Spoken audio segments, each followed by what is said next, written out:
هلا شلونكم حبايب؟ إن شاء الله كلكم بخير وصحة وسلامة وجمعة مباركة للجميع إن شاء الله.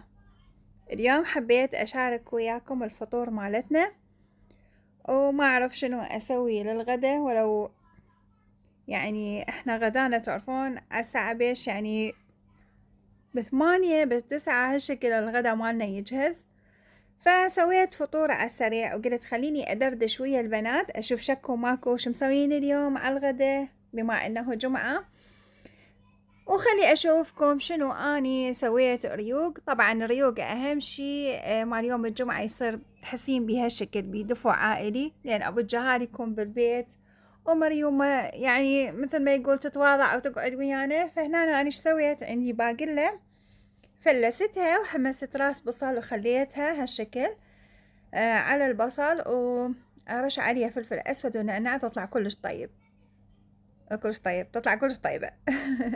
والبيض هنا أنا رشيت عليه الأوريغانو. وهذا الريوق مالتنا كان فشي بسيط بس طيب، كلش طيب والله. الحمد لله والشكر على كل شي. واحنا قلت لكم مريومة ما تاكل هاي الشغلات، يعني الباقلة اني اسويها فقط اني وابو مريومة ناكلها. زين عيني، وما اعرف انتو من عشاق الباقلة لو لا. اني من اسوي باقلة يعني اسلقها، شو اسوي الباقي اسويه بهالطريقة، افلسها واسويها احمسها بالدهن والبصل تطلع طيبة والله. وليمون اخلي عليها يا محلاها، واكيد الصمون الحار فتشي، والجبن والقشطة والمربى، والحمد لله والشكر. يعني واحد شي تريك يا هاي اللي مثل ما يقول الشغلات اللي نسمن بيها، ناكل منها شوية ومنها شوية ما تشوفين إلا الوزن زاد. وأهم شي الشاي طبعا. وأريد أسألكم انتو تحبون الشاي خفيف لو ثقيل؟ أنا أحبه والله ثقيل، بس أبو مريوم يحبه خفيف، ومريوم هم تشربه خفيف، وأني من وراهم أضطر أن أشربه خفيف. بس شنو اللي يخدمني إنه أشربه بدون شكر، فيعني هالشكل نراوسها تحسين بأنه شوية بمرارة، لأنه شاي ثقيل دائما يصير بمرارة. فقولوا لي شنو كان ريوقكم وشنو راح تسوون غدا حتى أقوم أتشجع وأسوي غدا أني همينة على الواهس. أقرأ تعليقاتكم وأشوف شنو اللي أسوي، لأن ملينا يومية سوي دجاج، لو سوي تمن أحمر، لو تمن باقلة، لو ما أعرف إيش، لو تمن ومرقة، ولو سمش، لو دجاج. يعني هذا الروتين الحياة الممل، وبنريد نهرب من الواقع. شو نسوي؟ نروح للمول وناكل كنتاكي، مو ولو أني هم أسوي كنتاكي بالبيت كلش طيب.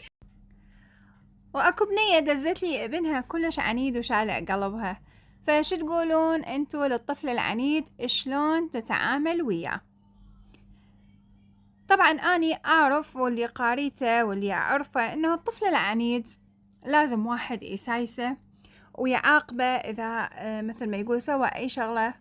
يعني تعاقبيه مو راح ترحين تبسطي، لا، وانما قاطعيه اقلها، لا تحجين وياه، خليه يحس بالغلط مالته مرة مرتين بلكت يستجيب. واذا كان هو كلش عنودي ويحتاج لقرصة بعد هاي شو نسوي؟ احنا العراقيات ما نتحمل، كل شوية ونبسط بالجهال، مو صحيح؟ وهنا أنا عندي شنو، عندي شوية مواعين قلت خلي أسويهم. هم مو مواعين والله، بس هالشكل مال قهوة، فناجين القهوة داريد أغسلهم. طبعا هاي ورا الريوق أكيد شنو نشرب القهوة. أنا ما شاركتكم اليوم شان أسوي القهوة لأنه هواي مشاركتكم بيها، بس يا هاي يعني أهم شي إنه واحد ورا ريوق يشرب له قهوة. وهاي مريومة مطشرة شغلاتها بالمطبخ، العطور مالتها ذابتها بالمطبخ، فراح نعزل المطبخ مالتنا ونعزل البيض. أبو مريومة جاب لنا مسواق على السريع الصبح، فخليني أعزل البيض وياكم. وشنو بعد نعزل الكاونتر نشوف شكو ماكو شريد نسوي. وهذا الحليب جبته ذاك اليوم والله كان زين المراعي، فأني قبله كنت جايبة أنقور، فقلت خليني أجربه، وحقيقة يعني كان طيب. هاي ثاني مرة اني اجيبه. فش اسوي؟ عندي هاي العلبة فارغة مال حليب النيدو. النيدو صاير مو طيب والله بالفترة الاخيرة، ما اعرف ليش، خاصة اخر مرة من جبته ما كان طيب. فهسه صار مرتين دا اجيب المراعي، وقبل جبت انقور هم كان طيب والله بصراحة. يعني اذا انتو ما حابين تاخذون النيدو اخذوا المراعي او انقور، ما يفرق هواية بالطعم. هو اساسا النيدو كله مغشوش، يعني للأسف كله مغشوش. فراح اخليه لان اني استعمله مثل ما تعرفون للكيكات، للمعجنات اللي اسويها. وشوف الكاونتر ايش صاير بيه. هاي صفحة الشاي والقهوة مقلوب قلعب خبيصة. فخليني اعزل على السريع وياكم. هنا أنا هذا الشاي مال الأعشاب، هذا يجي أظرف أني خلته بهاي العلبة. وهنا أنا مبيض القهوة، وهاي السفري مال القهوة، وهاي السباكيتي دبست بيها، خذتها وطلعت مو زين النوعية مالتها، حرامات يعني إذا تشوفوها لا تشتروها. عموما يعني هي السباكيتي من تشوفوها كلش ضعيفة لا حد لا ياخذها، يعني تعجن وما طيبة أثناء الطبخ، يعني كلش ما طيبة.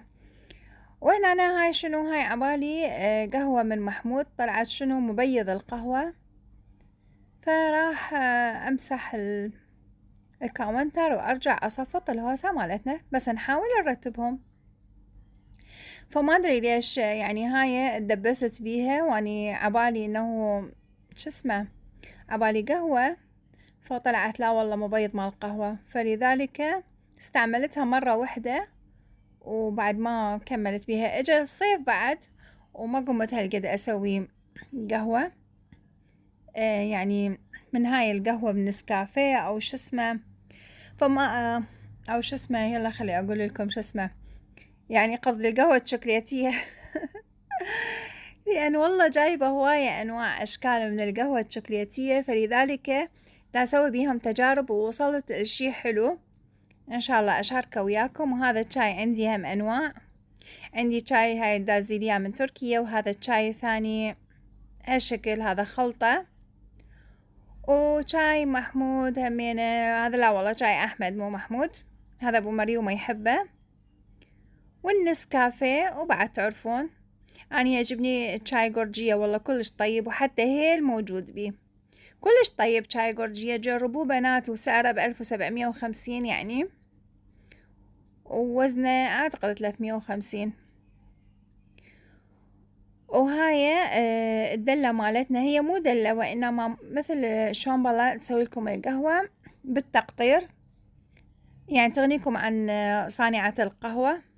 الاسبريسو حلوة تصير بيها قهوة الاسبريسو، او اي قهوة عندك متوفرة بالبيت، يعني هم تطلع طيبة. هي مجرد تسوي القهوة بدون بثر، يعني تعزلها تفلترها بالفلتر. وهنا أنا عندي شاي الكوجرات اللي لا غنى عنه بالبيت، وهاي هم قهوة شوكولاتية. فجربت أنواع أشكال من القهوات الشوكولاتية بصراحة، يعني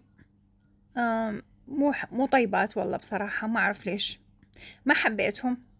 فلا تنسون نصيحتنا إيش راح نقدم لها لأختنا بالنسبة للطفل مالتها، لأن عنيد ومتعبها. فكتبوا لنا نصائح خليها تستفاد لأنه تريد رأيكم. وقهوتي وين خالتها بعلبة النوتيلا، زين، حتى تحافظ على النكهة مالتها وبنفس الشيس مالتها، لأن جربت هواية طرق تروح طعم القهوة، فهاي أفضل طريقة.